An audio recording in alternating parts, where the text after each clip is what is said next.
వేదిక పైన ఉన్న వాళ్ళందరినీ పరిచయం చేశారు వర్మ గారు. సో నేను పరిచయం చేయాల్సిన అవసరం లేదనుకుంటున్నా.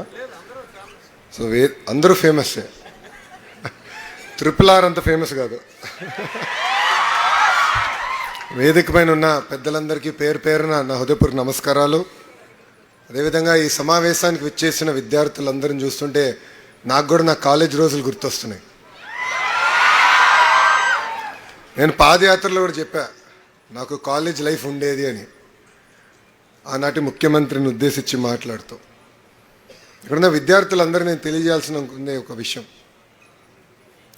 కాలేజ్లో మనం చేసుకున్న ఫ్రెండ్షిప్స్ జీవితాంతం మొత్తం ఉంటాయి. 2019 నుంచి 24 వరకు మేము ప్రతిపక్షంలో ఉన్నప్పుడు కానివ్వండి, అనంతరం చంద్రబాబు నాయుడు గారు అరెస్ట్ తర్వాత కానివ్వండి, కుటుంబం అనేక ఇబ్బందులు ఎదుర్కొంటే నాకు అండగా నిలబడింది మా మిత్రులు, స్నేహితులు. అందుకే చదువుతో పాటు, మరి చదువు వదిలేద్దండి, చదువుతో పాటు మిత్రులతో సమయం గడపాలి.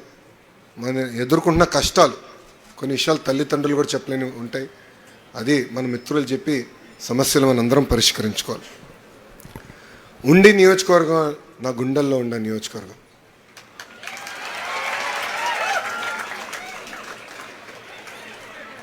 నేను రఘురాజ్ గారి గురించి చెప్పలే, ఉండి నియోజకవర్గం గురించి చెప్పా. గురువుగారు నుంచున్నారు.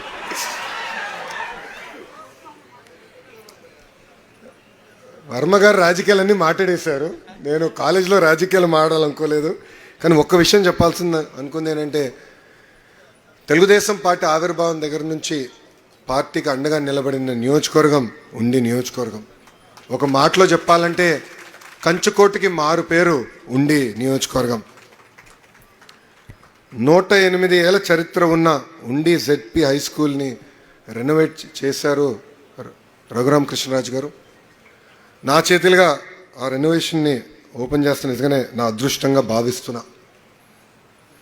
మనసున్న మహారాజు PVG రాజు గారు ఈ స్కూల్ని ప్రారంభించారు.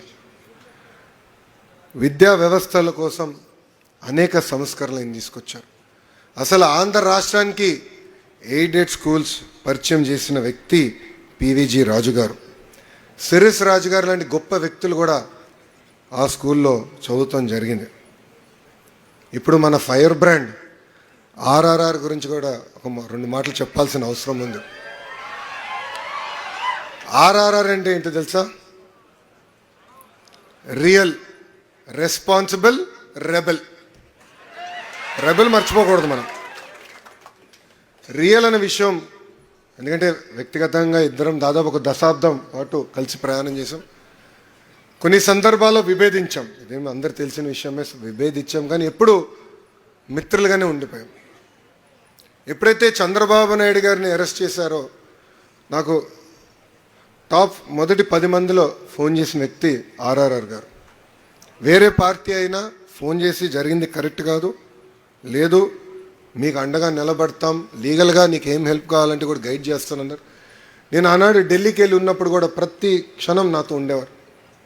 కోర్టులో ఏం జరుగుతుంది, ఏం చేస్తే బాగుంటుందని నేను గైడ్ కూడా చేశారు. అందుకే అంటున్నా, రియల్ మనసున్న వ్యక్తి RRR గారు. మనందరం చూసాం, 5 ఏళ్ళు అనేక పోరాటాలు చేశారు. రాజద్రోహం కేసు పెట్టి కొట్టినా కూడా ఆయన పట్టించుకోలేదు. నమ్ముకున్న సిద్ధాంతాల కోసం ఆయన ముందరికెళ్ళారు. మీరందరూ ఆశీర్వదించారు, మంచి మెజారిటీ ఆయన గెలిపించారు. గెలిచిన తర్వాత ఇప్పుడు ఎమ్మెల్యే అయిపోయాను, రిలాక్స్ అవలా. ఇమీడియట్గా కలెక్టర్ గారికి చెప్పి ఏకంగా ఉండి డెవలప్మెంట్ ఫండ్ ఏర్పాటు చేశారు. ఆయన స్నేహితులు, శ్రేయోభిలాషులు అందరితో మాట్లాడి ఆ ఫండ్కి నిధులు తీసుకొచ్చి ఉండి అభివృద్ధి కోసం డబ్బులు ఖర్చు పెడుతున్నారు.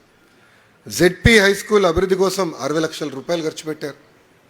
34 ప్రభుత్వ పాఠశాలలు ఉంటే 31 ప్రభుత్వ పాఠశాలలో బిల్డింగ్స్ కానీ, క్లాస్ రూమ్స్ కానీ, డెస్క్స్ కానీ, ప్లే గ్రౌండ్లు అన్నీ కూడా ఏర్పాటు చేశారు RRR గారు. ఇంకా BC వెల్ఫేర్, సోషల్ వెల్ఫేర్ హాస్టల్లో కూడా వాళ్ళకి కావాల్సిన బెడ్స్ కూడా ఆయన ఏర్పాటు చేశారు. పోలీస్ స్టేషన్ కూడా వదిలిపెట్టలేదు ఈయన.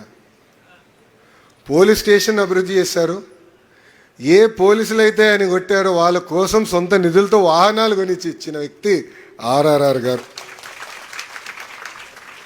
డ్రైన్స్ క్లీనింగ్ కానివ్వండి, పంట కాలువల క్లీనింగ్ కానివ్వండి, సొంత నిధులతో కూడా ఖర్చు పెట్టి అభివృద్ధి చేశారు.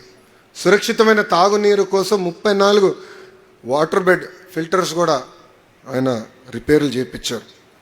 ఇంకా ఉండి టు జోలపాలెం లింక్ రోడ్ అభివృద్ధి చేసి కార్యక్రమం మొదలుపెట్టారు. దానికి రతన్ టాటా గారి పేరు కూడా ఏర్పాటు చేసిన వ్యక్తి మన ఆర్ఆర్ఆర్ గారు. డయాలసిస్ సెంటర్ కూడా తొందరలోనే ప్రారంభించబోతున్నారు. ఇట్లా చెప్పుకుంటూ పోతే చాలా లిస్ట్ ఉంది. కానీ ఇది మీ అందరికీ నేను ఎందుకు చెప్తున్నా, మనందరూ తెలుసు రాష్ట్రం చాలా ఆర్థిక ఇబ్బందుల్లో ఉంది. ప్రతి నెల 4,000 కోట్ల రూపాయలు డెఫిసిట్ బడ్జెట్లో నడుస్తుంది. శాసనసభ్యులుగా మేము అందరం కంప్లైంట్ చేస్తాం, డబ్బులు లేవు, ఎట్లా చేయాలని. కానీ రఘురాజు గారు క్రైసిస్ ఇస్ అన్ ఆపర్చునిటీగా తీసుకుని నిధులు సమకూర్చి ప్రజల కోసం ఖర్చు పెడతాం జరుగుతుంది. అట్లా ఇక్కడున్న మీరందరూ కూడా you are the future of our state. మీరందరూ కూడా క్రైసిస్ను ఒక ఆపర్చునిటీగా తీసుకోవాలి. మీ సత్తా ఏంటో మీ కుటుంబ సభ్యులకి, మిత్రులకే కాదు, మీరు రాబోయే రోజుల్లో పనిచేసే కంపెనీల్లో చూపించాల్సిన బాధ్యత మీ అందరిపైన ఉంది. ఇంకా ఈరోజు కార్యక్రమం రాష్ట్రంలోనే మొట్టమొదటి పద్మవిభూషణ్ రతన్ టాటా గారి విగ్రహం ఆవిష్కరణ చేసుకున్నాం.